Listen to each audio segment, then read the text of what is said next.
Abra sua Bíblia, no capítulo 3, de 2 Timóteo, tem 22, de 1 a 13, mas eu vou ater nesta noite apenas 5 primeiros versículos, 2 Timóteo, capítulo 3, de 1 a 5, o título da palavra desta noite: a vinda da apostasia dos últimos dias. Nós vivemos estes últimos dias, estamos vivendo.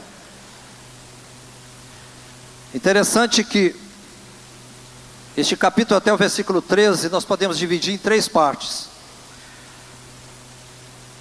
Esses 5 primeiros versículos falam da apostasia dos cristãos. Apostasia dos cristãos, ou chamados cristãos. Do versículo 6 até o 9, que não vamos deixar para outra oportunidade, fala dos falsos líderes e mestres, que também está nos dias de hoje. Do versículo 10 ao 13, nos dá 9 características dos verdadeiros servos do Senhor. Também outra oportunidade. Então nós vemos que muitas coisas existem no texto da palavra de Deus. O versículo 1 diz o seguinte: que você preste atenção, que você permita que o Espírito Santo fale ao seu coração. Não endureçais o vosso coração, como foi em Meribá. Nós temos a tendência de gostar de ouvir apenas aquilo que o nosso ouvido gosta de ouvir. Mas nós vivemos uma época de muita seriedade. E nós precisamos, como cristãos, tomar uma posição muito séria. O irmão Paulo, na segunda carta de Timóteo, no capítulo 3, do versículo 1, diz assim: sabe, porém, isto, nos últimos dias sobrevirão tempos difíceis. O irmão Paulo descreve para nós as condições que existirão no mundo antes da vinda do Senhor. Antes que o Senhor venha, as condições tendem a piorar. Uma lista de pecados que caracterizarão os que dizem cristãos nos últimos dias. Isso é muito grave. Os últimos dias se referem aos dias entre o período apostólico e a aparição de Cristo para estabelecer o seu reino. Quando forem escritas essas cartas, já estava contando os últimos dias. E esses últimos dias já são 2000 e tantos anos. Tempos difíceis. Aqui, Paulo diz aqui, últimos dias e tempos difíceis. Falta de amor descreve as características dos homens nos últimos dias. Amantes de si mesmos, soberbos e ingratos. Irmãos, nós que estamos ouvindo o que a palavra está dizendo, nós devemos estar nos colocando. Eu me coloco também nessa posição. Que muitas das vezes nós olhamos para o outro, e muitas das vezes algo está também no nosso coração. Amantes de si mesmos, soberbos e ingratos. Isto é, difíceis, severo, selvagem, perigoso, doloroso, feroz, cruel. Muitos sinônimos nós vamos usar aqui. A palavra descreve uma sociedade que é desprovida de virtude, mas abundante em vícios. Eu estou com 67 anos. Na minha época de adolescente e jovem existia alguns vícios. Mas hoje, irmãos, se fôssemos enumerar aqui a quantidade que existe, que permeia a sociedade hoje, eu não sei como Deus, na sua misericórdia, está aturando isso até hoje.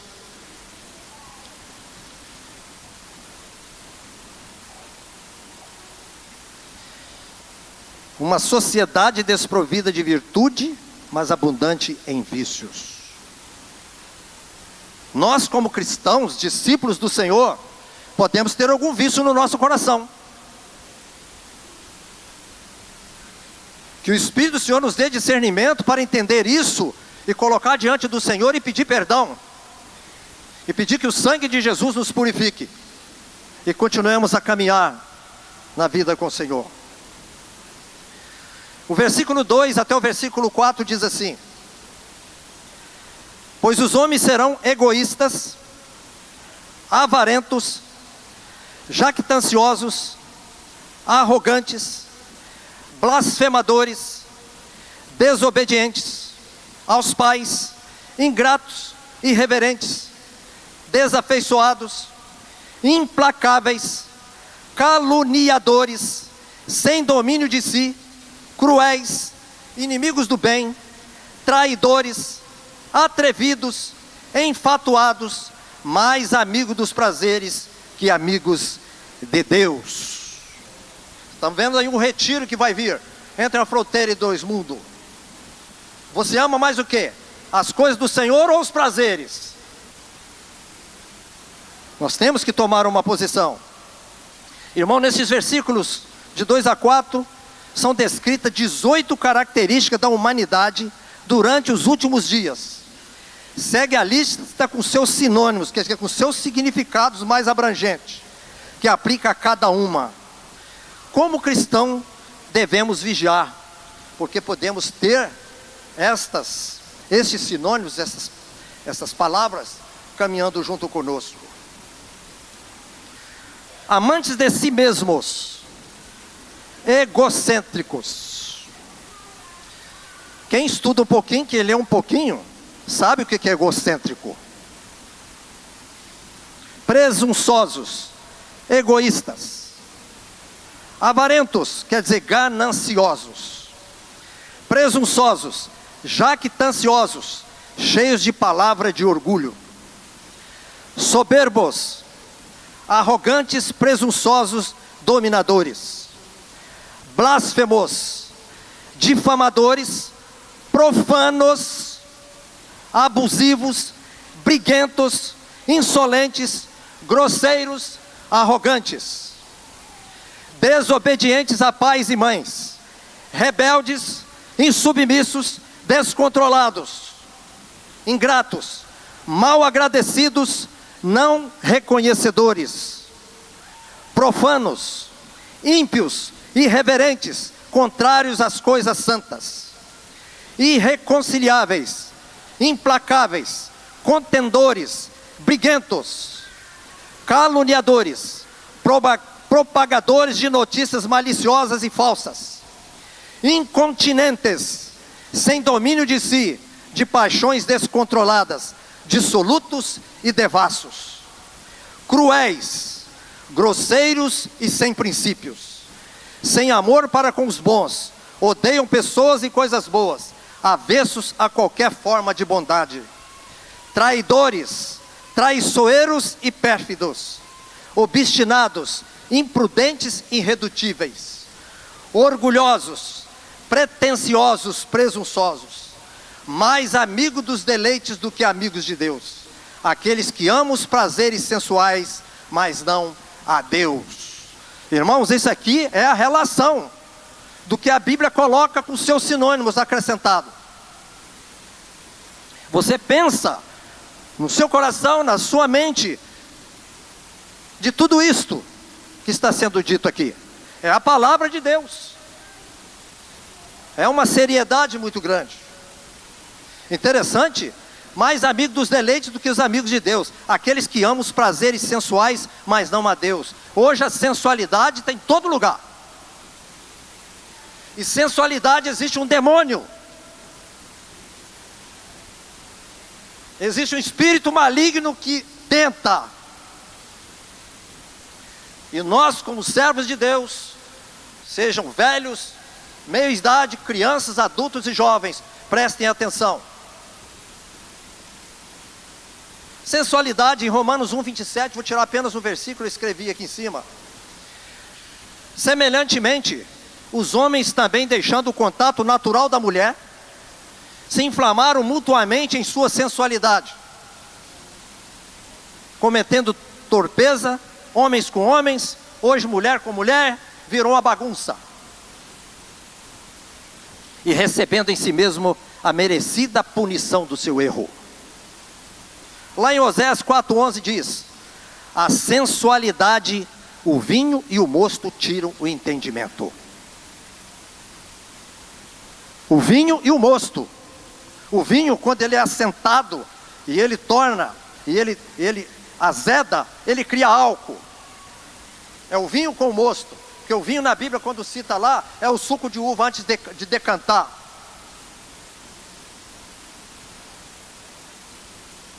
Ele está dizendo na palavra do Senhor. Que coisa. A sensualidade, o vinho e o mosto tiram o entendimento. Nós vimos essa semana nos noticiários aí, por causa da bebida, o que aconteceu com um jovem de futebol. Como o diabo se irandou ali. Agora vamos pagar a justiça. Que o Senhor tenha misericórdia. No versículo 5, diz assim: tendo forma de piedade, negando-lhe entretanto o poder, foge também destes. Isso Paulo dizendo a Timóteo: sai fora dessa turma. Tendo forma de piedade, negando-lhe entretanto o poder, foge também destes. O versículo 5 que eu li aqui é o clímax das descrições sombrias a respeito da humanidade decaída. Religiosidade provoca a ira de Deus. Mateus 23:25 diz: ai de vós, escribas e fariseus. Nós podemos ser chamados de crentes evangélicos e muita coisa, e Deus fala: ai de vós, ai de vós.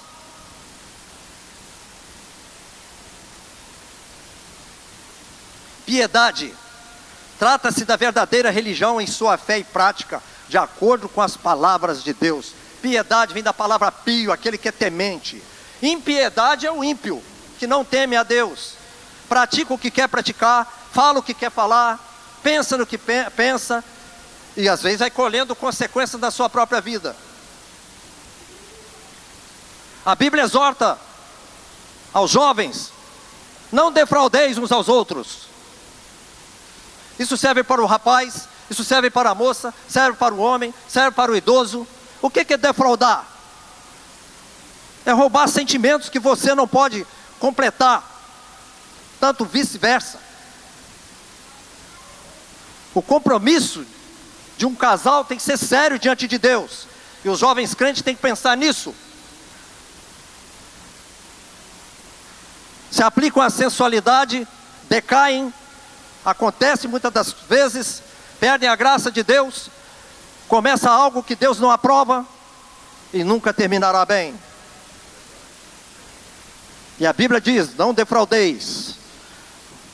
Eu lembro-me quando eu era jovem, quando eu começava a aproximar de alguma menina, conversar com ela, se eu vi que eu não estava gostando, eu cortava logo. Não, vamos parar por aqui que não dá. Mas quando eu vi que podia ter compromisso sério, assim foi.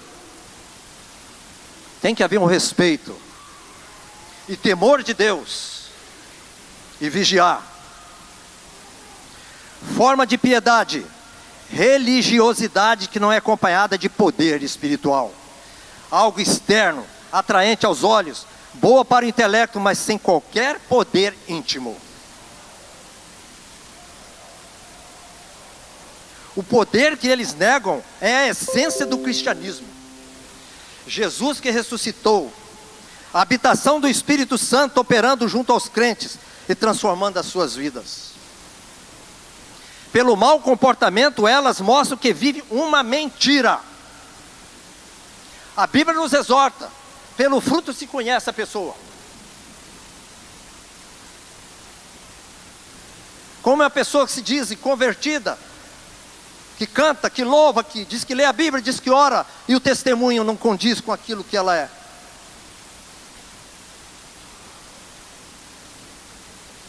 Mas a habitação do Espírito Santo tem que operar junto aos crentes a transformação de suas vidas. É claro, irmãos, que nós temos as nossas dificuldades, as nossas limitações, mas tem que mostrar, tem que haver algo que tem mudança na minha vida, na nossa vida como igreja. Pelo mau comportamento elas mostram que vivem uma mentira. Não há evidência do poder de Deus em suas vidas. Pode ter havido mudança, mas de fato nunca houve regeneração. Eu posso dizer que sou crente, mas pode ser também que eu não seja um regenerado. Crente até o diabo é. E ele estremece diante da palavra de Deus, mas não faz nada do que Deus quer que faz. Tito 3,5, ele diz lá, é uma mudança completa para melhor, um ajuste de visão moral e espiritual. Essa visão que nós temos que ter, a vida espiritual, a vida com Deus, a vida buscando Deus.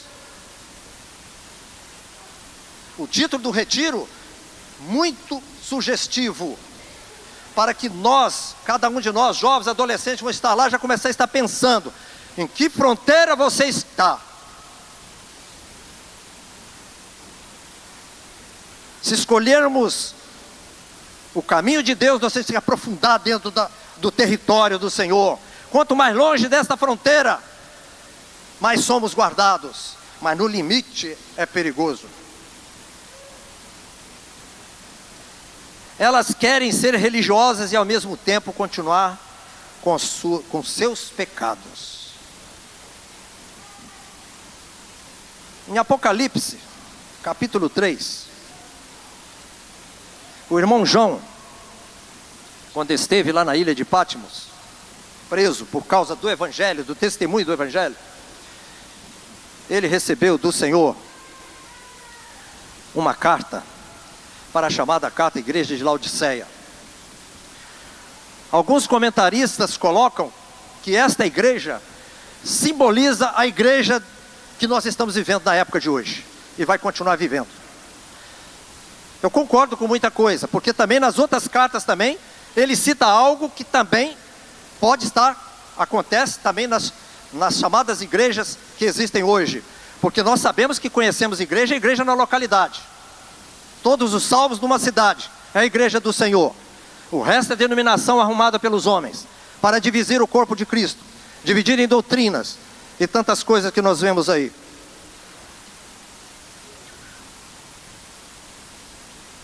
Capítulo 3, versículo 14 ao 22 diz assim: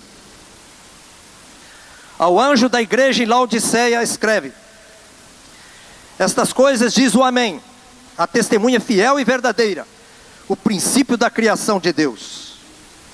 Conheço as tuas obras, que nem és frio, nem és quente. Quem dera fosses frio e quente.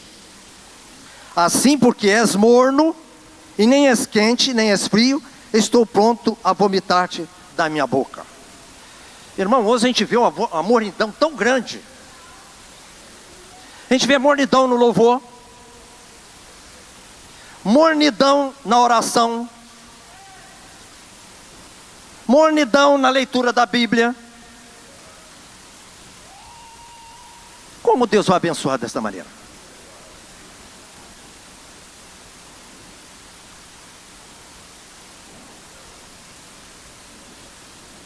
E Deus diz que eu vou vomitar.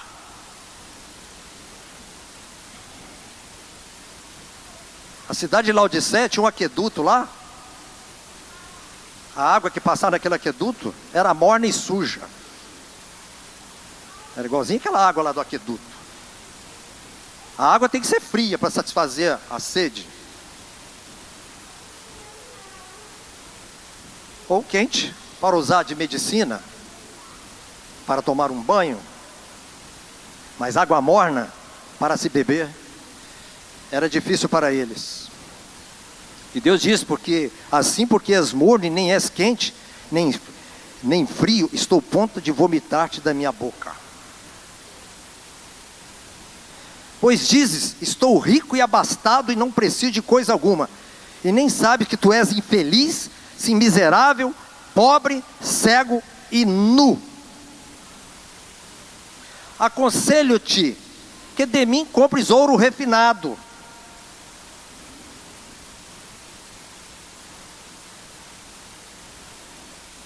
pelo fogo para te enriqueceres, vestiduras brancas para te vestires, a fim de que não seja manifesta a vergonha da tua nudez, e colírio para ungir os olhos, a fim de que vejas. A igreja de Laodiceia vivia uma cidade que tinha alguma coisa de riqueza, tinha as vestiduras brancas, usavam, tinha uma fábrica de colírio, alguns comentaristas dizem, e Deus usa estas coisas para nos dizer, as vestiduras brancas que Deus quer é a prática diária da nossa vida. Há quanto tempo você ainda não foi quebrantado quando ler a Bíblia?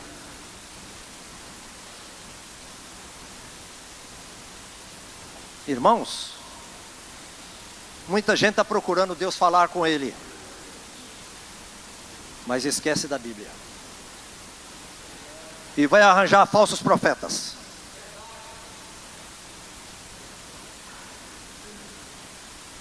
Preciso que ninguém fale nada comigo, eu tenho a Bíblia, a palavra de Deus. E outra coisa, se falar, eu vou comparar se está igual à Bíblia. Se não for, é um mentiroso ou um endemoniado falando pelo inimigo. Se é um crente, ele está falando dele mesmo, né? Que Deus tem misericórdia dele. Nós temos que examinar. E diz a palavra, eu repreendo e disciplino a quantos amo, se pois zeloso e arrepende-te. Eis que estou à porta e bato. Muitas vezes usa esse termo aqui, irmãos, para o novo convertido, para a pessoa que é perdida, que precisa de Jesus, sim, tudo bem. Mas aqui está dizendo, é a igreja. É a mim, é a você, a nós que estamos reunidos aqui. A igreja que está em Vitória, na Serra, em qualquer lugar. O Senhor está batendo a porta, é tempo de oportunidade, de nós vermos estas coisas. Eu louvo a palavra do Senhor porque ela é direta. Ela fala direta. A gente não vê porque não quer ver. Até o ímpio, se ele ler isso aqui, ele vai entender. Se ele conhece algo de dicionário, se ele já estudou alguma coisa. Eis que estou à porta e bato, se alguém ouvir a minha voz e abrir a porta, entrarei em sua casa e cearei com ele, e ele comigo. Irmãos, cada dia o Senhor quer fazer uma festa comigo, com você, lá no seu quarto, no seu lugar. As nossas leituras da Bíblia tem que ser uma festa. Irmão, vai escrever esse pouquinho aqui, ó. Gaste olhando um monte de coisa. Se eu for dizer aqui, vou gastar 1 hora para falar, ou 2. Estou indo direto. 4 horas no mínimo. Você acha que você sentando 2 minutinhos por dia, ler um versículo? Não, você tem que ter tempo. Eu sou agraciado do Senhor, graças a Deus por isso. Eu tenho o meu tempo. Eu tenho o meu tempo. E nesse tempo que você tem que ter, você tem que interceder por mim. Naquele tempo. Muitas das vezes eu estou intercedendo por você, hein? Muitas das vezes eu estou passando o olho e orando a Deus, Senhor, aquele irmão tem assim, assim, os ministérios. Isso é função nem de presbíteros, é de todos nós, orai uns pelos outros, para serdes curados. A gente está buscando cura aí fora, cura não sei aonde. Ore pelo seu irmão. Muitas das vezes você orando pela cura do seu irmão, você está sendo curado também. É importante irmos para o morro, para o brejo, para onde for, ou para sexta-feira aqui atrás, mas você ter tempo de oração ao Senhor. Porque as orações entre irmãos não é a sua oração que você faz com Deus não, hein? Aqui é oração direta, objetiva sobre algo. Mas você precisa lutar com Deus lá. É muito bonito falar do quarto secreto do filme, mas e o seu? Ao vencedor dar-lhe-ei sentar comigo no meu trono, assim como também eu venci e me sentei com meu Pai no seu trono. Quem tem ouvidos, ouça o que o Espírito diz às igrejas. Irmãos, o resumo deste capítulo: uma igreja caracterizada pelo orgulho, a ignorância, a autossuficiência e a complacência. Hipócritas que confessavam conhecer Cristo, mas que não pertenciam verdadeiramente a Ele. É a temível representação de uma cristandade apostata, um novo paganismo encoberto sob o nome de cristianismo ou evangélicos. O evangelho, irmão, é poder de Deus, não é para ser apelido de ninguém. Muita gente é apelidado de evangélico, mas não vive a vida do evangelho. É claro que nós nunca vamos viver a palavra de Deus, porque ela é muito superior a qualquer santidade que eu tiver nesse mundo. Enquanto eu estiver aqui, eu vou ser sujeito a alguma fraqueza, alguma coisa, mas a Bíblia diz que eu tenho que vigiar. Uma apresentação é muito bonita às vezes, cantar é muito bonito, mas que louvemos e que o Senhor possa ouvir o nosso louvor. Eu amo louvor. Os irmãos não veem parado não é porque eu quero me aparecer não. Desde assim, quando eu me converti, era assim, eu sou assim. Se eu viver 90 anos, você vai ver eu louvando o Senhor da mesma maneira que eu louvava quando eu tinha meus 18 anos, 19 anos. Está aqui a Letícia que me conhece.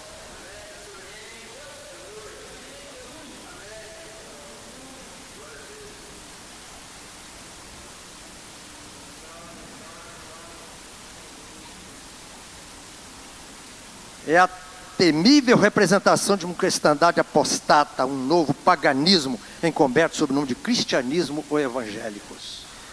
Irmãos, a gente liga a televisão em alguns programas ditos por evangélico, está sendo gravado ali. Irmãos, dá tristeza. Tristeza.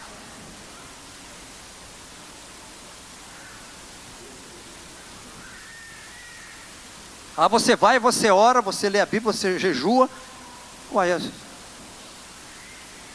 qualquer um que fizer isso com temor ao Senhor e buscar o Senhor vai responder a Ele. Não precisa de um mediador, não.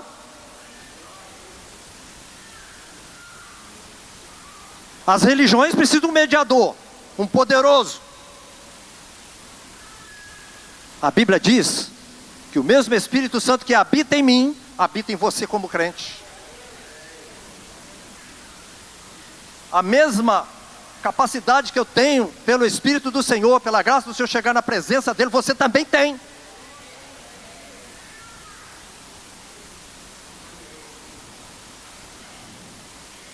Assim o irmão Paulo nos exorta a afastar disso, como Timóteo foi exortado no capítulo 2, 19, que diz assim: entretanto, o firme fundamento de Deus permanece, tendo este selo. O que é este selo? Selo é marca de propriedade, garantia, segurança, uma nova vida. Irmãos, não há aquele que o Espírito Santo habita dentro dele se ele não tem uma nova vida. Se não apresenta nova vida, não tem Espírito de Deus habitando nele não. Ou se não está limitado. Ou ele está tanta fraqueza que está dando lugar à carne mais do que o Espírito. Não é possível que a vida inteira vai continuar assim. E aqui está dizendo assim: tendo este selo, né, é a propriedade. Você sabe que você é servo de Deus pelo Espírito Santo que habita em você.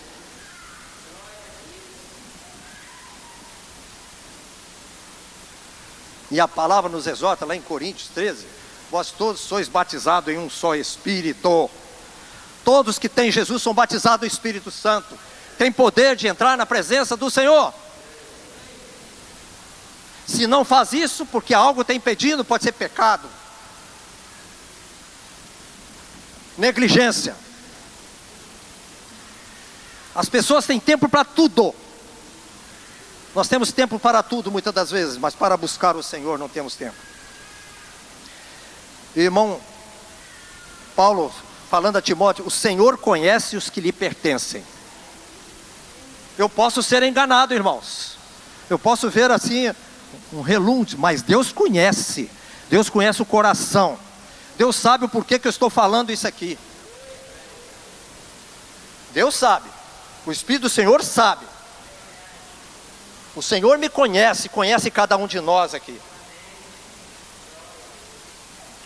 O Senhor conhece os que lhe pertencem. E mais, aparte-se da injustiça. Injustiça, falta de santidade e piedade. Falta de separação para as coisas de Deus. Falta de piedade, falta de temor a Deus. Qualquer um, irmãos, até o ímpio, se ele teme o Senhor, ele é guardado do mal. Até o ateu, se ele tiver uma parte lá que ele teme o Senhor, ele é guardado. Mas Paulo nos exorta: aparte-se da injustiça todo aquele que professa o nome do Senhor.